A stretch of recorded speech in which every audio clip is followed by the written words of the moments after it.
ये जंग किसके लिए थी? ये इखलाक था जी। तलवार चलाना रसूलुल्लाह का इखलाक है, सिर्फ मीठा खाना रसूलुल्लाह का इखलाक नहीं है। तुमने कौम को बताया ही क्या है?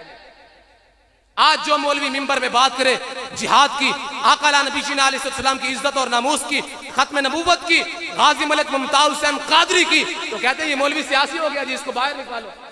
समझ आया नहीं? बाबरी फरमाते थे पीड़ा और तो फकियां और। हाँ, दर्द कोई और होता है, दवाई को और देते हैं जी। असल मकसद ये मसला ये नहीं होता। अब मैं आपको बताता चलूं, जो इम्मा हजरात हैं, हजरत आप टेंशन न लिया करो, परेशान ना हुआ करो, ये शुरू से आ रहे हैं। जो इम्मा हजरात को तकलीफ देते हैं ना, ये शुरू से आ रहे हैं। और कमेटियां भी ऐसी शुरू से आ रही हैं। हर कमेटी एक जैसी भी नहीं होती, हर इमाम एक जैसा भी नहीं होता। हजरत साद बिन अबी इब्न वक़ास रज़ी अल्लाह तआला अन्हु, साद बिन अबी वक़ास ये रसूलुल्लाह के मामू हैं जी। आका अलैहिस्सलाम प्यार से इनको मामू बोलते थे और फरमाते थे इन जैसा मामू किसी के पास है तो सामने लाओ। समझ आया? यानी ये वो सहाबी हैं जिन्होंने सबसे पहले इस्लाम के लिए तीर चलाया, सबसे पहला तीर इस्लाम के लिए इन्होंने चलाया। रसूलुल्लाह फरमाते थे किसी के पास ऐसे मामू आए तो सामने लाओ जी।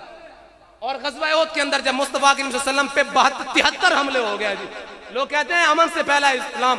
भाई ये 73 हमले किस वजह से थे मुस्तफ़ा करीम सल्लल्लाहु अलैहि वसल्लम पे? 73 हमले हो गए हजरत रसूल कायनात सल्लल्लाहु अलैहि वसल्लम पे।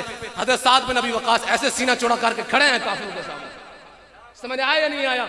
और मुस्तफ़ा करीम सल्लल्लाहु अलैहि वसल्लम की पहरेदारी कर रहे हैं। आका नबी अलैहिस्सलाम एक एक तीर देते हैं और साथ में फरमाते हैं पूरी कायनात कहती है फिदा का अबी व उम्मी। अब सुने रसूलुल्लाह क्या कहते हैं, जो इस्लाम के लिए तीर चलाए, रसूलुल्लाह की इज्जत और नामूस की मुहाफ़ज़त करे, रसूलुल्लाह फरमाते हैं इरमी या साद फिदा का अबी व उम्मी। फरमाया मार तीर इनको साद, तेरे ऊपर मेरे माँ बाप कुर्बान। हाँ जी, 1.25 लाख सहाबा इकराम में से कोई सहाबी भी ऐसा नहीं है जिसको हुजूर ने फरमाया वो मेरे माँ बाप तुझ पर कुर्बान। सारे यही कहते थे या रसूलुल्लाह हमारे माँ बाप आप पर कुर्बान। या रसूलुल्लाह खुद फरमा रहे हैं साद को, फरमाया साद फिदा का अबी व उम्मी, मेरे माँ बाप तेरे ऊपर कुर्बान। समझ, ये हुजूर के सहाबी, ये हुजूर के ऐसे सहाबी। लेकिन जब बात आई इमारत कूफा की, जब आपको मुसल्ला इमामत पे खड़ा कर दिया गया,